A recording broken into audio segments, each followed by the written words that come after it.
Hello my dear students. So today we will start new chapter Biomolecules. Okay. Now the first term biochemistry. Now it is the study of the chemical substances and processes that occur in plants, animals and microorganisms. Fine. And of the changes they undergo during development and life. So this all comes under biochemistry. Now what is biomolecules? Now biomolecules, it is a chemical compound found in living organisms and they include chemicals that are composed of mainly carbon, hydrogen, oxygen, nitrogen, sulfur and phosphorus. Now in this chapter we will learn about few basic chemical constituents of cell like carbohydrate, protein, lipids and nucleic acids. So one by one we will go in detail. First one, carbohydrates. They are the compounds of carbon, hydrogen and oxygen atoms. And general formula for the carbohydrate is CnH2nOn. Fine. Now, the proportion of hydrogen and oxygen is same as in water. That is 2:1. Now, in the case of simple carbohydrate, so examples for simple carbohydrates such as sugar, glucose, fructose, etc. And example for complex carbohydrates are starch, cellulose. Carbohydrate molecules are also characterized by the presence of either aldehyde group or ketonic group. Aldehyde group means CHO and ketone group is C-double-bond-O. Or two or more hydroxyl group OH. So carbohydrate molecules are also characterized by the presence of aldehyde, ketonic or hydroxyl group. Now these are the basic points regarding the carbohydrate. Now classification of carbohydrates. So on the basis of number of sugar units, they are of three types: monosaccharides, disaccharides and polysaccharides. Now the first one, monosaccharides. Now the general characteristics of monosaccharides are, these compounds cannot be further hydrolyzed into still smaller molecules. They are the basic units for the complex carbohydrate. And they are, means monosaccharides are crystalline, soluble in water and sweet in taste. Monosaccharides with ketonic group, fine, with ketonic group they are called ketose. Sugar, example ribulose, fructose, fine. Monosaccharides with aldehyde group and they are called as aldose sugar.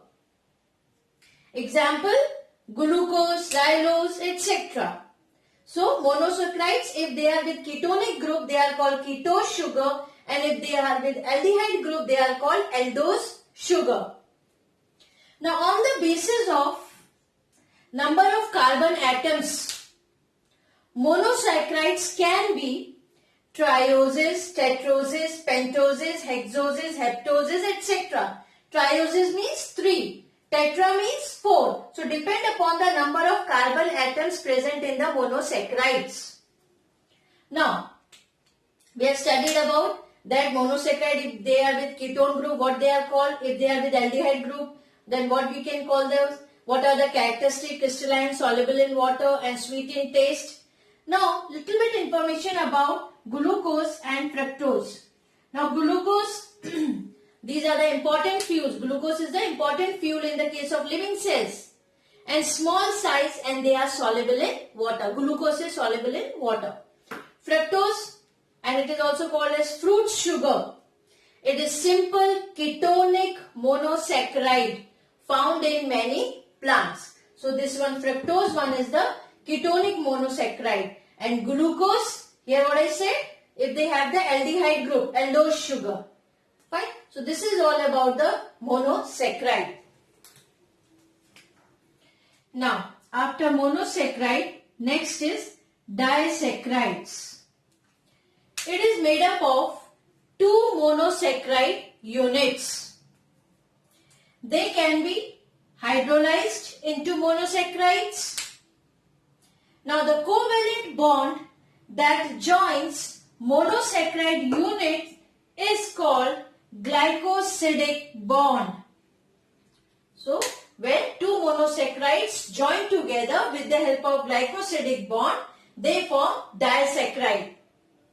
Now during formation of disaccharide by condensation, always there is a one water molecule is released. Now examples which comes under disaccharide such as sucrose, lactose, maltose. Now sucrose, when glucose and fructose they join together with the help of glycosidic bond, then sucrose will form. Lactose by combining glucose and galactose. Maltose by combining glucose and glucose, two molecules of glucose. Now disaccharides are soluble in water, sweet in taste and crystalline. This is all about the disaccharides. Now the next and the last classification of carbohydrate is polysaccharides. Now this polysaccharide, they are the complex carbohydrates formed by condensation of large number of monosaccharides. Now single polysaccharide may consist of thousands of units of monosaccharides. They can be easily hydrolyzed and they are amorphous, tasteless and insoluble in water. Now regarding this, the property of polysaccharide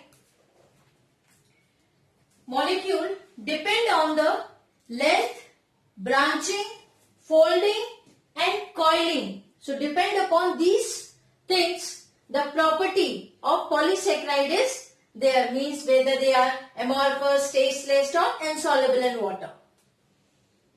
Now there are two terms, homopolysaccharide and heteropolysaccharides. Now homopolysaccharide means when same type of monosaccharides are joined together, same type, that is called homopolysaccharide. Example for this is cellulose, starch, glycogen. Now heteropolysaccharides, when the different types of monosaccharides are joined together to form polysaccharide. So that is called heteropolysaccharide. Example is hyaluronic acid. Fine. Now under the polysaccharide, now a little bit more information about the starch. Starch is nothing but the stored food material in plants. And this starch exists in two forms, amylose and amylopectin. Now this amylose is unbranched polymer and this amylose form colloidal suspension in hot water. This is the characteristic of amylose. Now the characteristic of amylopectin.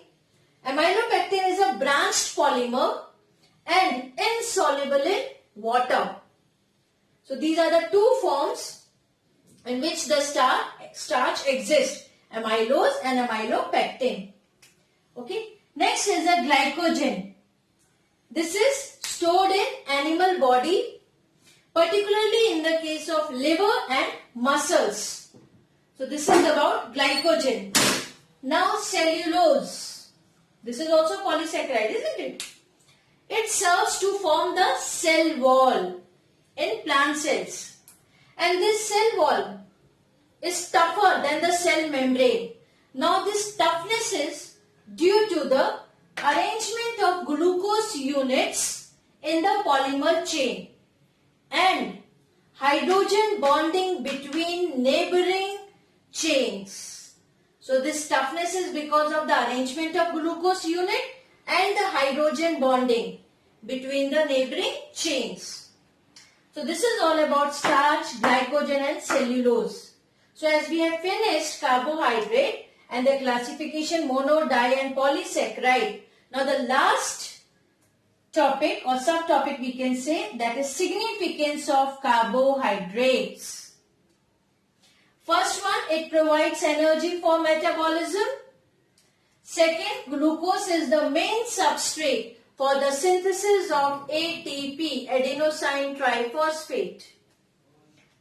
Lactose, in the case of milk, it will provide energy to the babies, especially in the case of mammalians.